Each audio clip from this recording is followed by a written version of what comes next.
মার্কেটে পাওয়া গেছে, এইটার কোনো উত্তর আসলে আমাদেরকে ঢাকা বিশ্ববিদ্যালয় প্রশাসন এখনো পর্যন্ত দিতে পারেনি। আমাদের যে ফিল্ড অ্যানালাইসিস, সেই ফিল্ড অ্যানালাইসিসে অনেকগুলো হলের ব্যাপারে আমাদের মধ্যে কনসার্ন তৈরি হয়েছে। ঢাকা বিশ্ববিদ্যালয়ের ছাত্র সংসদ নির্বাচনটি হয়েছে, সেটি অত্যন্ত একটি ঐতিহাসিক গুরুত্ব রাখে। বিশেষ করে একটি গণ-অভ্যুত্থান 2024 সালে একটা অভ্যুত্থানের মধ্য দিয়ে আমরা গত 9 সেপ্টেম্বরে একটা ডাকসু নির্বাচন পেয়েছি। শুধুমাত্র ফর দ্য টাইম বিং যে এই নির্বাচন নিয়ে ডিসকাশন করছে বা এই নির্বাচন নিয়ে আমরা কথা বলছি সেটা এরকম না। সামনের দিনেও দেখা যাবে বাংলাদেশের হিস্ট্রিতে যখন হচ্ছে বিচার বিশ্লেষণ করা হবে, তখন কিন্তু এই 9 সেপ্টেম্বরের যে ডাকসু ইলেকশন সেটাকে নিয়ে নানা ধরনের বিচার বিশ্লেষণ কিন্তু করা হবে। তো এই জায়গা থেকে আমরা যারা প্রার্থী এবং আমরা সবাই কিন্তু অভ্যুত্থানের সময়ে চেষ্টা করেছিলাম ছাত্রদের সাথে থেকে পাশে থেকে অভ্যুত্থানের সামনে থেকে নেতৃত্ব দিয়ে এই যে একটা স্বৈরাচারী ব্যবস্থা সেটার বিরুদ্ধে আমরা যাতে সকলে একত্রে রুখে দাঁড়াতে পারি। এবং ব্যবস্থাটা তো আসলে তৈরি হয়েছিল এই এক ধরনের একটা অগণতান্ত্রিক প্রক্রিয়া, আর বছরের পর বছর শেখ হাসিনা যে এখানে নির্বাচন বন্ধ করে রেখেছিল বা এক ধরনের একটা ডামি ইলেকশন তৈরি করেছিল তার কারণ।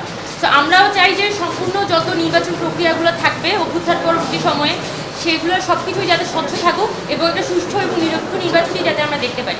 এবং আমাদের বিশ্ববিদ্যালয়ের প্রশাসন গত 9 সেপ্টেম্বরে যে ডাকসু ইলেকশনটি করেছে সেটার মধ্যে দিয়ে সবার মধ্যে থেকে কিন্তু একটা ভালো প্রতিক্রিয়া তৈরি হয়েছে। কিন্তু আমরা দেখেছি যে আমাদের প্রায় 400-500-500 মতো প্রার্থী ছিলেন, বিভিন্ন হলে হলে যে প্রার্থীরা ছিলেন তাদের পক্ষ থেকে কিন্তু অনেকগুলো কনসার্ন বিশ্ববিদ্যালয় প্রশাসনকে জানানো হয়েছে। আমরা আমাদের এখানে বিভিন্ন প্যানেল থেকে আমরা এখানে দাঁড়িয়ে আছি, আমাদের সবার পক্ষ থেকে কিন্তু আলাদা আলাদাভাবে কনসার্ন জানানো হয়েছে, একদম লিখিত অ্যাপ্লিকেশন জানানো হয়েছিল যে ঢাকা বিশ্ববিদ্যালয়ের কিছু স্পেসিফিক সমস্যা। প্রথমত হচ্ছে ব্যালট পেপার যে হচ্ছে গাউসুল আজম মার্কেটে পাওয়া গেছে, এইটার কোনো উত্তর আসলে আমাদেরকে ঢাকা বিশ্ববিদ্যালয় প্রশাসন এখনো পর্যন্ত দিতে পারেনি।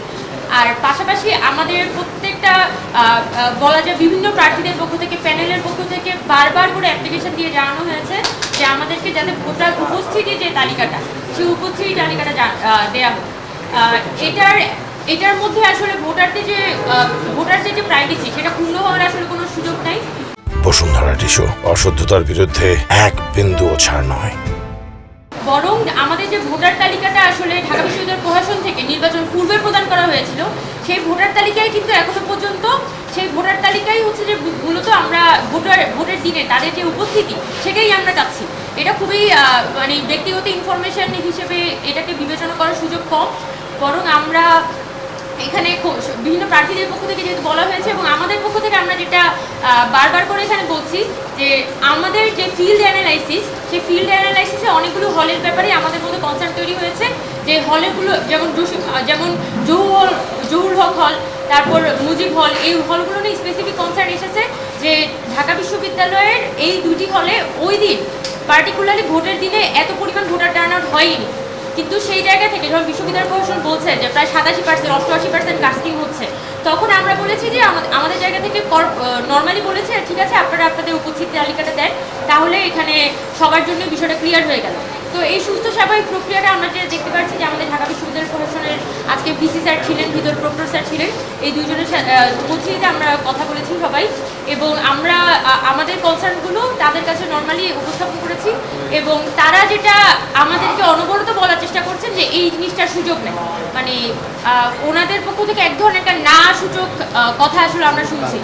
তো আজকে নির্বাচনের কিন্তু প্রায় 15 দিনের মধ্যে ওপর চলে গেছে, এখনো পর্যন্ত কিন্তু আমরা দেখতে পাচ্ছি না যে বিশ্ববিদ্যালয় প্রশাসন একটু আন্তরিকতার সাথে এই যে সমস্যাগুলো বা এই যে কোশ্চেনগুলো অ্যারাইজ হয়েছে বা বিভিন্ন আবেদনগুলো পড়েছে সেগুলো অ্যাড্রেস করে একটা প্রপার অ্যান্সার দিতে পেরেছে, বরং তাদের মধ্যে নানান ছলচাতুরি করা বা তাদের মধ্যে নানান ধরনের একটা চেষ্টা আছে এই প্রশ্নগুলোকে এড়িয়ে যাওয়ার।